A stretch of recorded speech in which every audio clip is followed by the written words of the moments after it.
Gundala railway ઓવરબ્રિજનું ઓલું શું કહેવાય ખાતમુહૂર્ત થઈ ગયો, અહીંયા ખાડો પડી ગયો છે. એ બાજુ થઈ ગયા ને આ બાજુ બાકી છે. હા હાલ ઉમવાડા બોક્સ ક્રિકેટમાં જાય છે, જોઈએ હવે. આ વળી કયો રસ્તો? ઓલો આપણે તેદી આવ્યો તો તેદી તો આવો લાગતો નતો.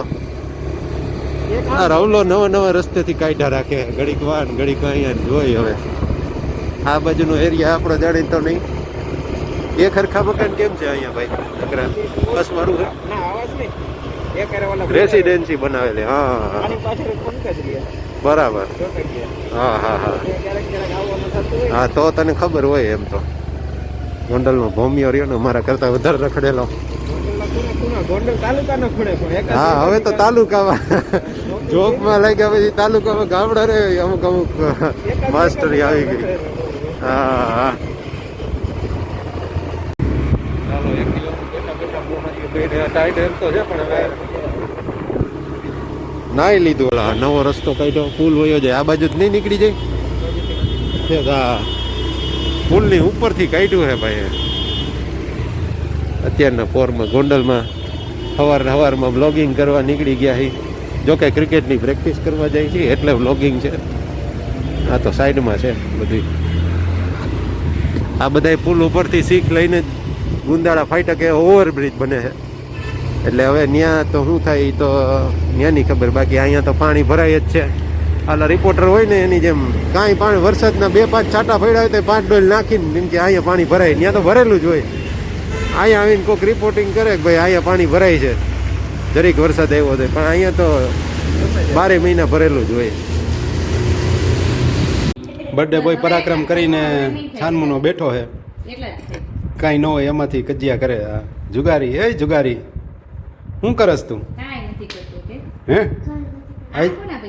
આજ તારો હેપી બર્થડે છે? હે ત્યાં એટલા પૈસા તો છે તોય હજી તારે જોતા હતા. તું કેમ રોયો હતો? હું કામ રોયો હતો?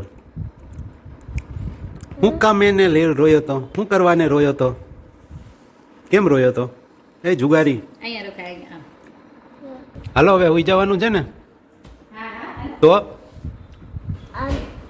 હે એ જોયા મેં. એમાં મને કાંઈ ખબર ન પડે. તને પડે છે? શું છે એ? એકો દોડી તેડી ગલો રાણી રાજા એવું આવે ને? હાલો હાલો ચાલો. આ બર્થડે ભાઈને હક નહીં થાય. હળિયા હળી થયો છે. અહીંયા બેસ મારી બાજુમાં થોડીક વાર. એ છોકરા આજે મેચિંગ થઈ ગયું છે. શિવને મારે એને રેડ ટી શર્ટ છે, મારે મરૂન શર્ટ છે. ચાલો તો શિવાઈનો બર્થડે છે તો એને રિલેટેડ જ એક વાત કહી દઉં કે 3 વર્ષ પૂરા થયા ને ચોથામાં બેઠો. એટલે 3 વર્ષ પહેલાં જ્યારે એનો ટાઈમ આવી ગયો હતો કે ડિલિવરી થવાનો, ત્યારે ડૉક્ટર સાહેબે કીધું હતું કે તમે ડેટ સિલેક્ટ કરી લ્યો, એ ડેટે આપણે સિઝરિયન કરીએ. એટલે પછી 11મો મહિનો હતો એટલે પછી 22-11 એવું મને એમને મગજમાં આવ્યું. એટલે મેં પછી 22-11નું કીધું. એટલે એ દિવસે રાખ્યું હતું. અને અગાઉ જ ત્યારે નક્કી કર્યું હતું. જોકે મગજમાં વિચાર્યું હતું કે જો બાબો આવશે તો શિવાય નામ રાખવું છે, અને બેબી આવે તો હજી કંઈ ડિસાઇડેડ નામ નહોતું. રાશિ પ્રમાણે જે પણ આવતું હશે એ રાખશું.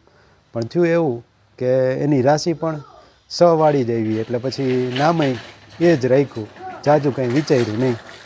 આવું બનતું હોય ઘણીવાર. આપણે ધાર્યું હોય એ પ્રમાણે ઘણીવાર વસ્તુ થતી હોય ને ઘણીવાર ન પણ થાય. બની શકે. એ જીવન જીવવાની એક મજા છે ને. કેટલી વસ્તુ ધારેલી થતી હોય ને કેટલી ન થતી હોય. ન થાય એમાંય ખુશ રહેવાનું, થાય તો એ ખુશ હોય જ. આવું બધું ચાલતું હોય. ચાલો તો બર્થડેના દિવસે આ એક નાની એવી વાત 3 વર્ષ પહેલાંની તમારી સાથે શેર કરી દીધી.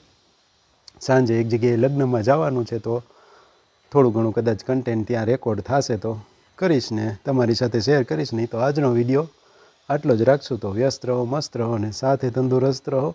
સવારે થોડુંક ક્રિકેટની પ્રેક્ટિસમાં જે ગયો હતો ને એના હિસાબે થોડું ઘણું થાક લાગ્યો હોય. સવારે વહેલું ઉઠવાનું હોય ને મેન તો એનો થાક લાગે. અને થોડા ઘણા હાથ પગને એવું બધું દુખતું હોય એવું બધું છે.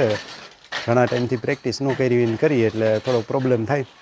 ફરી પાછું કાલે રાતે પાછું જવાનું છે એટલે જાશું ને જોશું કાંઈ બતાવવા લાયક હશે તો બતાવશું. ત્યાં હમણાં પ્રેક્ટિસમાં ને એમાં જાય છે એમ લાગે. અહીંથી એવું વિચાર કર્યો હોય કે ત્યાં કંઈક કન્ટેન્ટ આપણે રેકોર્ડ કરશું પણ ત્યાં જઈને યાદ નથી આવતું, આવું બને છે. એટલે આવું બધું ચાલે છે. ચાલો પીપળિયા ફેમિલીના લગ્નમાં પહોંચી. હાથ મોટું ધોવાનું હોય એમાં.